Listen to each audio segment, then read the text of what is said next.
Have you ever found yourself sitting in your favorite chair, in the quiet of your own home, and a thought suddenly crosses your mind? Can I keep doing this? Can I really manage living on my own for years to come? It's a question that so many of us start to ponder as we get a little further down the road in life. We value our independence more than almost anything. The freedom to have our own routines, to make our own cups of tea, to live life at our own pace. But we also know that with each passing year, the game changes a little. The things that used to be simple can become a bit more challenging, and it's only wise to think ahead. Well, if you've ever had that thought, I want you to know two things. First, you are not alone. And second, the answer to that question can be a resounding yes. Thriving on your own after 80 isn't about luck. It's about preparation. It's about being smart and putting a few key essentials in place that protect your independence and your health. It's not about giving up control.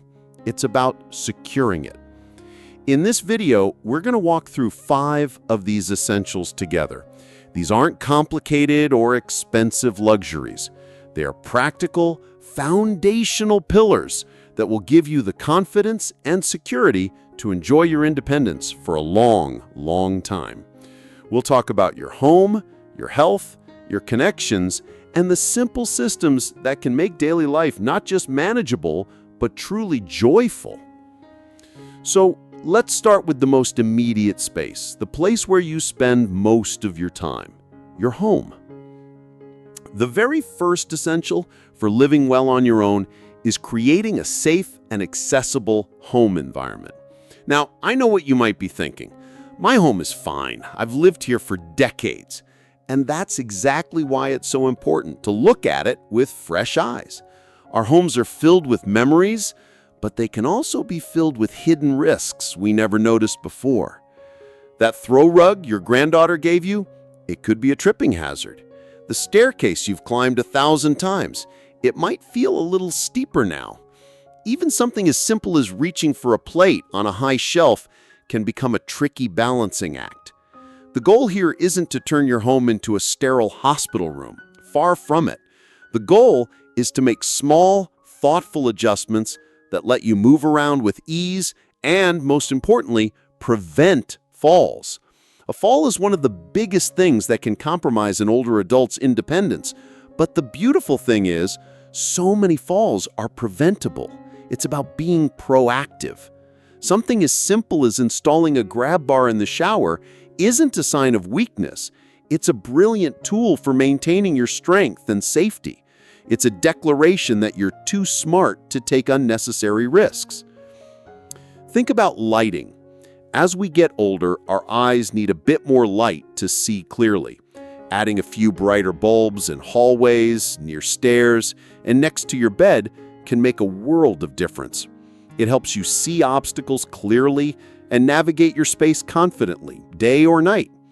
And those rugs we talked about, securing them with double-sided tape or removing them altogether can clear your path beautifully.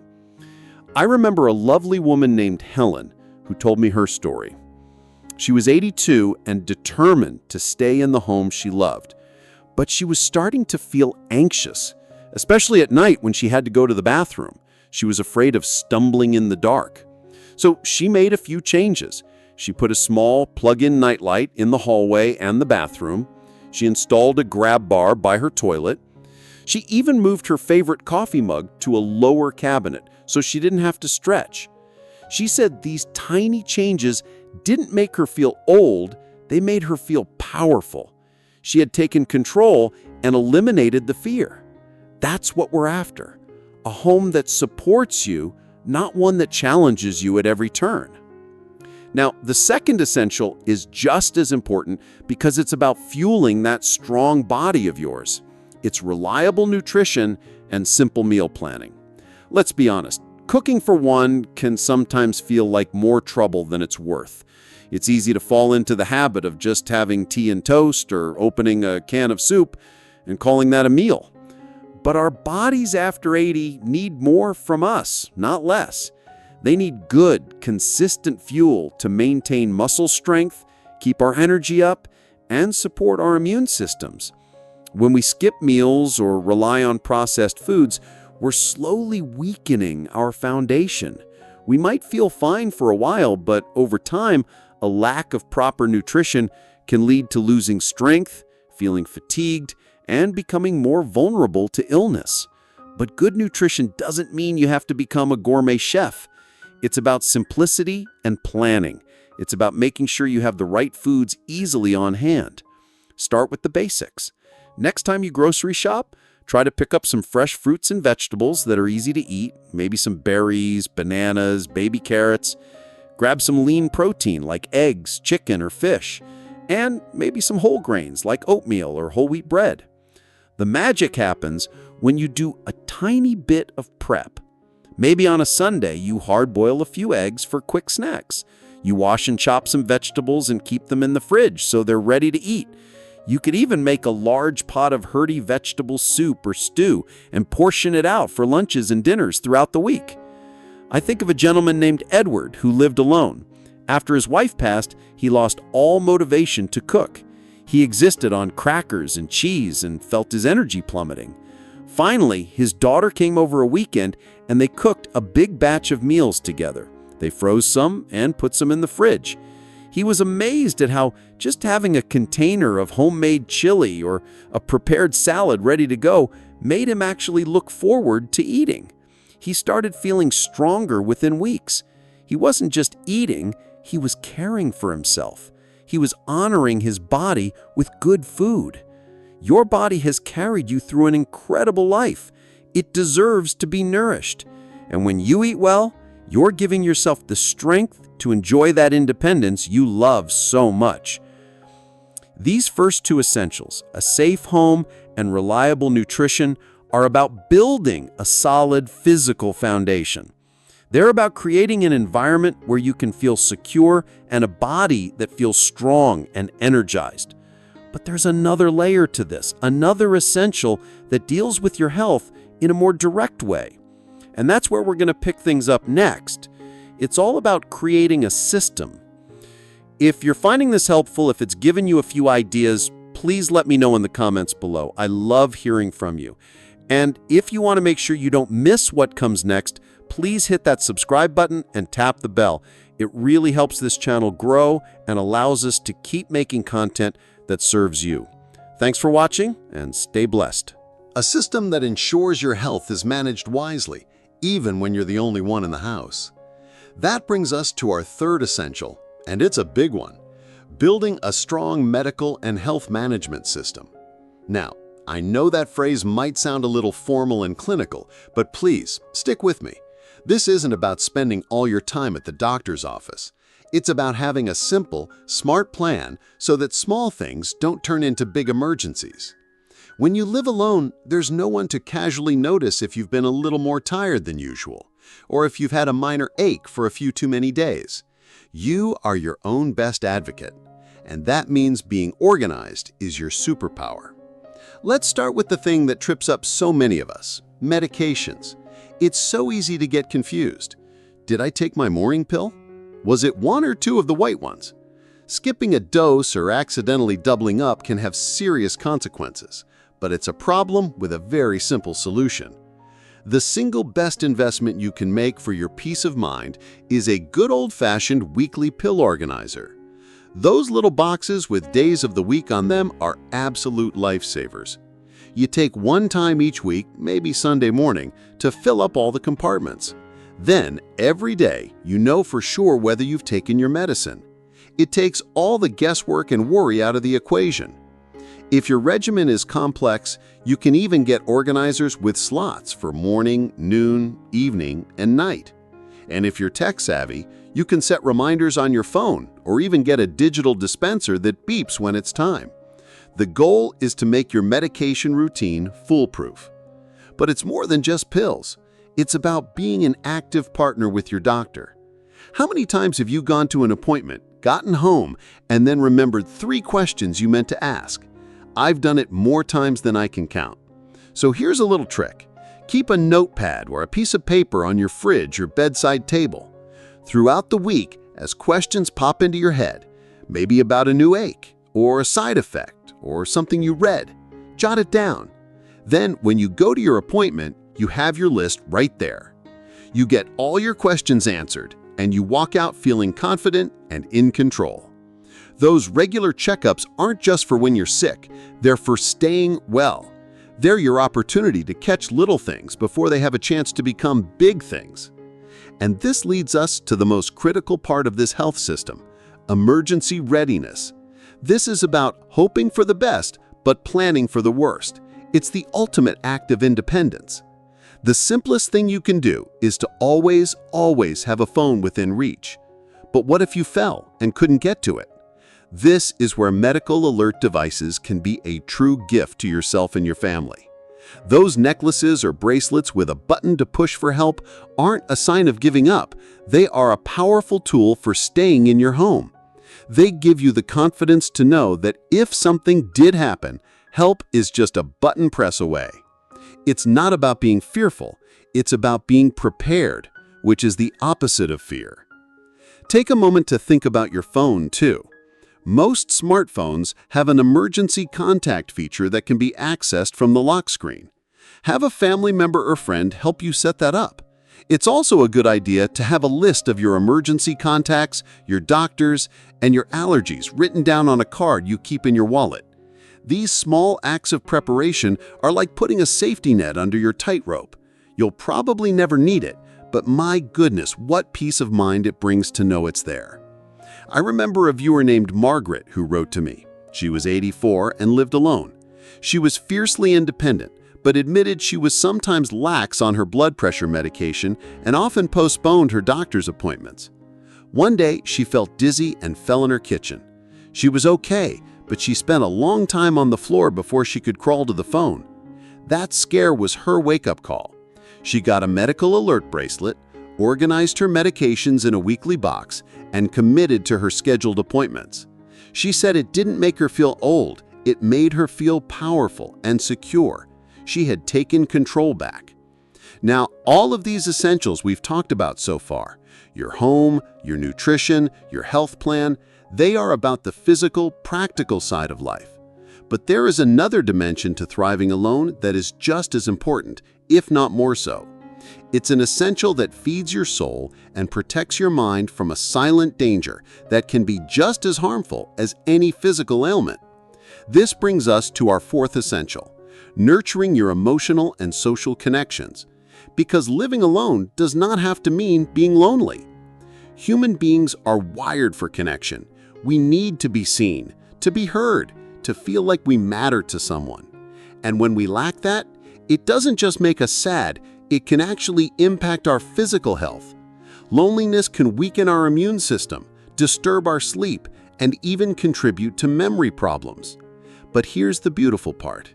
Connection doesn't require a crowded social calendar. It's about quality, not quantity.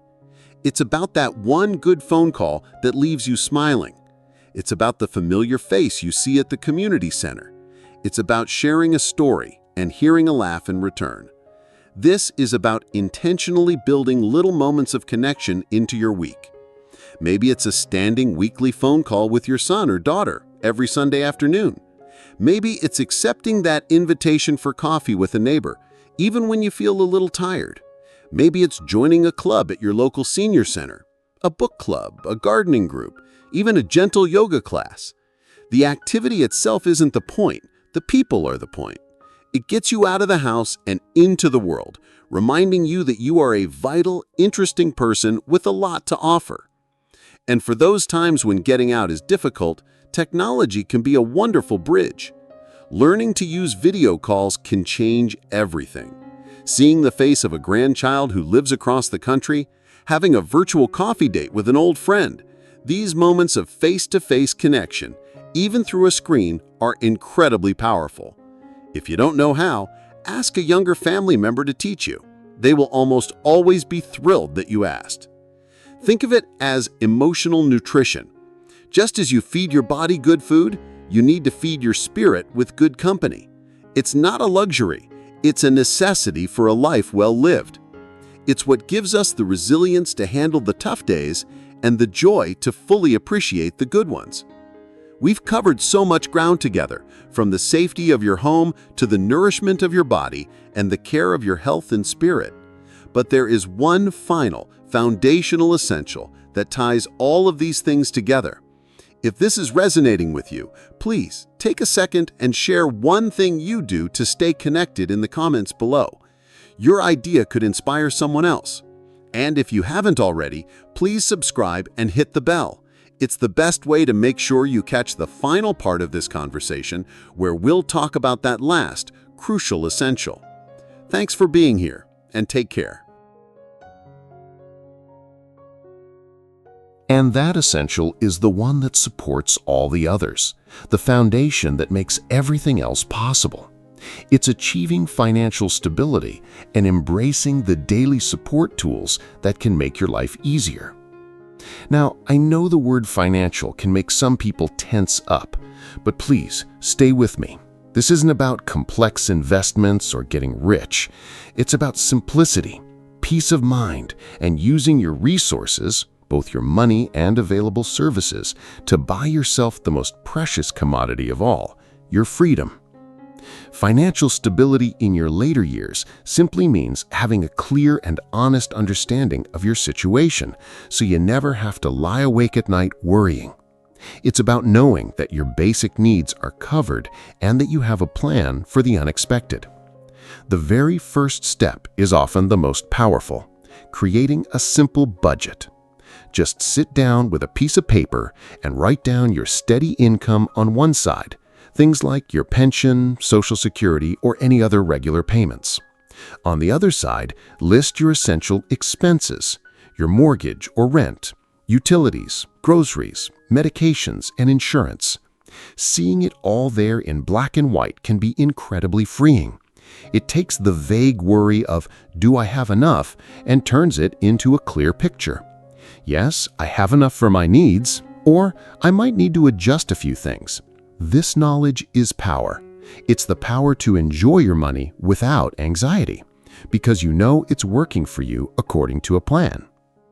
And part of that plan should involve making things as easy on yourself as possible. This is where technology and modern services become your best friends, your silent partners in independence. If writing checks and remembering due dates is a hassle, set up automatic bill pay for your regular bills. Your bank can help you do this, or a trusted family member can.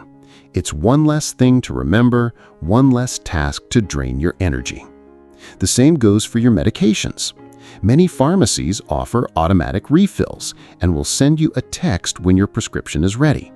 These are small changes that add up to a huge reduction in daily stress. But financial stability isn't just about managing bills. It's about strategically using your resources to protect your energy and your health. This is where the concept of daily support tools comes in.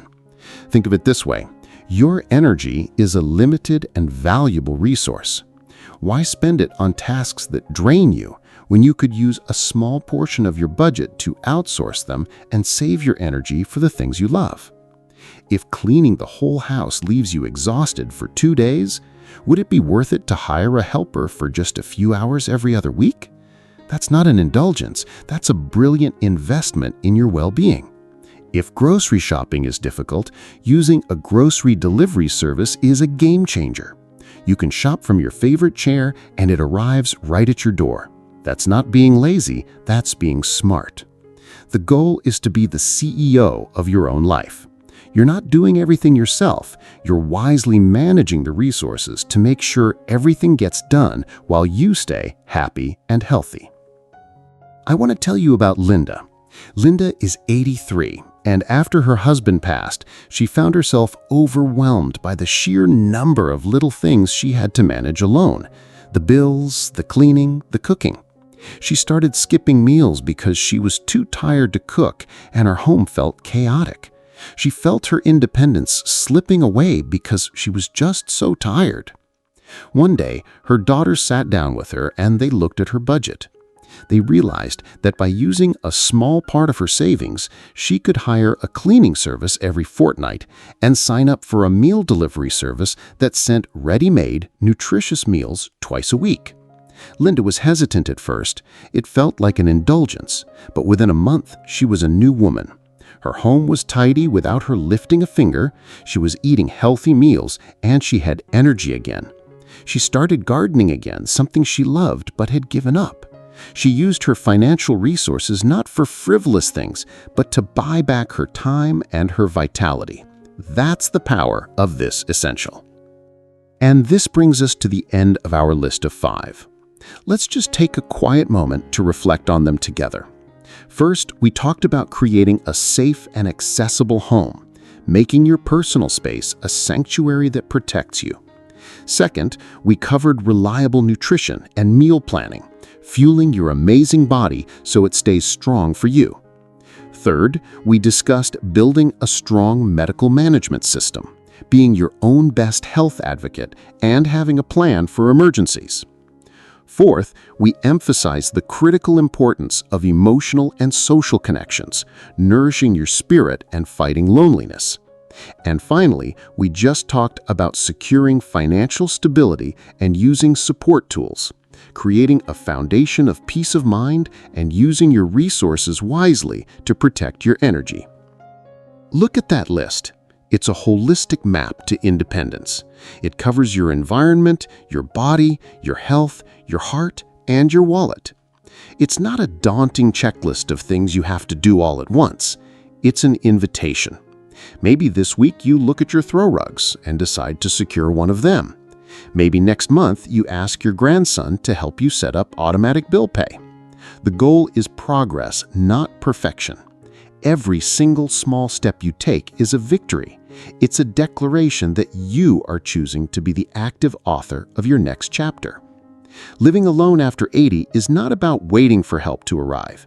It's about building a life so well supported, so thoughtfully constructed that you are the one in charge. It's about waking up each day knowing you have the tools and the plan to not just get by, but to truly enjoy the freedom and comfort you've earned. You have the wisdom and the strength to do this. It would absolutely make my day to hear which of these essentials resonated most with you. Was it the grab bars, the pill organizer, the idea of a weekly phone call? Please share your thoughts or your own tips in the comments below. Your story could be the very thing that inspires someone else to take a small, powerful step toward their own independence. If this video brought you value, please hit the like button. It really helps others find this content. And if you haven't already, please subscribe to the channel and tap that bell. It's the best way to make sure you don't miss our next conversation, where we'll continue to talk about how to live our very best lives at any age. Thank you so much for watching, for caring about your well-being, and for being a part of our community. Remember, every day is a new opportunity to invest in yourself. Here's to your health, your happiness, and your powerful, beautiful independence. Stay blessed.